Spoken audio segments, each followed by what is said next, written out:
Uzun marketda pul topmoqchi bo'lganlar diqqatiga, bu yangilikni bilmasangiz, imkoniyatni qo'ldan boy berishingiz mumkin. 2026-yil 1-yanvardan boshlab soliqlar pasaygan. Aynan endi oylik YTT qat'iy soliq to'lovlari yo'q, faqatgina aylanmadan, ya'ni savdo aylanmasidan 1% gina to'laysiz va erkin savdo qila olishingiz mumkin bo'ladi. Aynan shu sabab hozir uzun marketda va marketplacelarda savdoni boshlash uchun eng qulay payt. Ma'ni ismim Muslimuddin Mahsaliyev, uzun marketda 3 yildan beri savdo qilib kelaman. Oyiga deyarli 700 million savdo aylamaga egaman.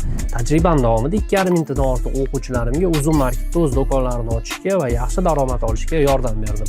Endi sizni ham shu yo'l bilan tanishtirmoqchiman. 4-5 fevral kunlari soat 20:00 da bo'lib o'tadigan Uzunda daromad strategiya nomli bepul onlayn intensiv darsimga sizni taklif qilaman. Bu darsda siz qanaqa qilib Uzunda noldan biznes boshlash, uzun market orqali $1000 dan $5000 daromadga chiqish formulasi, minusga kirmasdan xavfsiz start olish yo'llarini bilib olishingiz mumkin bo'ladi. Ishtirok etish mutlaqo bepul, faqat ro'yxatdan o'tib Telegram kanaliga qo'shilish kifoya. Quyidagi havolani bosing va o'rningizni band qiling. Shoshiling, bu imkoniyat keyin sizga yana qaytmasligi mumkin.